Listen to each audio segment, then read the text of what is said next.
एक तरफ दुनिया में हर तरफ जंग चल रही है और ऊपर से ईरान और इजराइल और अमेरिका के बीच की ये जो जंग है वो अपने आप में दुनिया में एक अलग ही संकट पैदा कर रही है। और तो और ऐसे संकट के दौर में दुनिया के लगभग हर देशों में तेल आपूर्ति को लेकर के संकट उभर रहे हैं।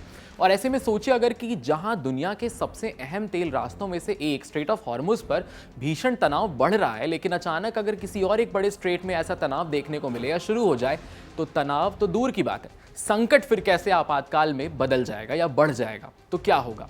पहले स्ट्रेट ऑफ हॉर्मुज और उसके बाद अब बाब अल मंडेब स्ट्रेट, दुनिया के दो सबसे जरूरी समुद्री रास्तों पर खतरा मंडरा रहा है। ताज़ा रिपोर्ट के मुताबिक ईरान ने चेतावनी दी है कि अगर उसके आइलैंड पर हमला होता है तो वो बाब अल मंडेब स्ट्रेट पर एक नया मोर्चा खोल सकता है। अब सवाल यह है कि यह जगह इतनी अहम क्यों है, और आसान भाषा में अगर इसे समझें तो बाब अल मंडेब है क्या? ये एक सकरा समुद्री रास्ता है जो लाल सागर यानी रेड सी को अदन खाड़ी से, गल्फ ऑफ एडन से जोड़ता है। यही रास्ता यूरोप, एशिया और मिडिल ईस्ट के बीच तेल और गैस की सप्लाई का एक बड़ा हिस्सा संभालता है, यानी दुनिया की एनर्जी लाइफलाइन कहिए तो यहां से गुजरती है। अगर यहां तनाव बढ़ता है या रास्ता बंद होता है तो सबसे पहला असर तेल की कीमतों पर पड़ेगा। पेट्रोल डीजल महंगे होंगे, शिपिंग खर्च बढ़ेगा और इसका सीधा असर आम लोगों की जेब पर दिखेगा। अब इसे हॉर्मुज से जोड़कर देखिए तो हॉर्मुज पहले से ही दुनिया का सबसे व्यस्त तेल मार्ग है। अगर दोनों जगहों पर एक साथ संकट आता है तो यह सिर्फ एक रीजनल मुद्दा नहीं बनेगा, बल्कि ग्लोबल इकोनॉमी के लिए एक बड़ा पर्सपेक्टिव और एक बड़ा झटका बन सकता है। ईरान की रणनीति सिर्फ सैन्य दबाव नहीं है बल्कि आर्थिक दबाव भी है, क्योंकि बिना एक भी गोली चलाए सिर्फ इन रास्तों को खतरे में डाल करके वो पूरी दुनिया को प्रभावित कर सकता है और किया भी जा सकता है। तो अब बड़ा सवाल यह है कि क्या ये सिर्फ चेतावनी है या आने वाले दिनों की एक बड़े टकराव की संकेत है? क्योंकि अगर बाब अल मंडेब में तनाव बढ़ता है तो इसका असर सिर्फ मिडिल ईस्ट तक सीमित नहीं रहेगा, बल्कि भारत समेत पूरी दुनिया पर पहुंचेगा। और यही वजह है कि इस वक्त दुनिया की नजर सिर्फ एक जगह पर नहीं टिकी है, उस समुद्री रास्ते पर टिकी है जहां से गुजरती है पूरी दुनिया की अर्थव्यवस्था। मिडिल ईस्ट में जारी तनाव अब एक ऐसे मोड़ पर पहुंच गया है जहां से वापसी की राह मुश्किल नजर आ रही है। ईरान अब तेल और व्यापार के रास्ते को पूरी तरीके से चोक करने की रणनीति पर काम कर रहा है।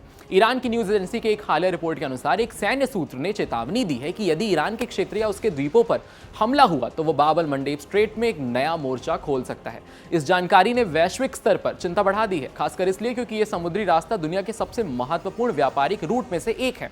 इससे पहले से ईरान स्ट्रेट ऑफ हॉर्मुज को बंद कर चुका है, जहां से दुनिया का लगभग 20% तेल और गैस आता जाता है। दरअसल हाल ही में अमेरिका और इजराइल की तरफ से कोई ऐसे बयान सामने आए जो बड़ा संकेत देते हैं कि यह जंग के ईरान के द्वीपों को निशाना बनाया जा सकता है। फारस की खाड़ी में ईरान के करीब 30 से ज्यादा द्वीप हैं। इनमें से कई द्वीप रणनीतिक और आर्थिक रूप से बेहद महत्वपूर्ण माने जाते हैं। करीब 10 द्वीप ऐसे हैं जिसमें से सबसे सहारे ईरान तेल और गैस का निर्यात करता है, समुद्री सुरक्षा का एक मुद्दा बनाए रखता है और हॉर्मुज पर नजर बनाए रखता है। यही कारण है कि ईरान ने स्पष्ट चेतावनी दी है कि अगर उसके द्वीपों को निशाना बनाया जाता है तो परिणाम और भी भीषण होंगे। ऐसे में बाब अल मंडेब को दुनिया की लेकर के सबसे हालिया जानकारी यही निकलकर सामने आ रही है कि इस पर एक बड़ा संकट खड़ा कर दिया गया है। क्या आपने कभी सोचा है कि एक ऐसा रास्ता जो सिर्फ 29 किलोमीटर चौड़ा हो, पूरी दुनिया की अर्थव्यवस्था उस पर टिकी हो, वो कैसे एक रास्ते को हिला सकता है जिसका नाम है बाब अल मंडेब स्ट्रेट? और इसका मतलब ही है आंसुओं का द्वार। सुनने में ये नाम जितना डरावना लगता है उतनी इसकी अहमियत उससे भी ज्यादा है। ये सकरा समुद्री रास्ता लाल सागर को अदन की खाड़ी और आगे अरब सागर से जोड़ता है, यानी अगर आपको यूरोप में एशिया का मिडिल ईस्ट तक माल भेजना है तो इस रास्ते से गुजरना लगभग तय है। अब इसे और आसान भाषा में समझिए तो दुनिया के जहाज स्वेज कनाल से होकर आते जाते हैं, उन्हें बाब अल मंडेब से गुजरना ही पड़ता है, यानी एक तरह का गेटवे है। अगर ये बंद हुआ तो पूरी सप्लाई चेन रुक सकती है। यही वजह है कि इसे दुनिया के सबसे अहम चोक पॉइंट्स में गिना जाता है। चोक पॉइंट्स यानी एक ऐसा सकरा रास्ता जहां थोड़ा सा भी तनाव पूरी दुनिया पर असर डाल सकता है। अब बात करते हैं इसके स्ट्रैटेजिक लोकेशन की। तो एक तरफ यमन है जहां ईरान समर्थित हूती समूह सक्रिय हैं, एक्टिव हैं। दूसरी तरफ अफ्रीका का हॉर्न है, जिबूती और इरेस्ट्रिया, यानी ये इलाका पहले से ही जियोपॉलिटिकल तनाव का सेंटर रहा है और यही इसे सबसे ज्यादा संवेदनशील बनाता है।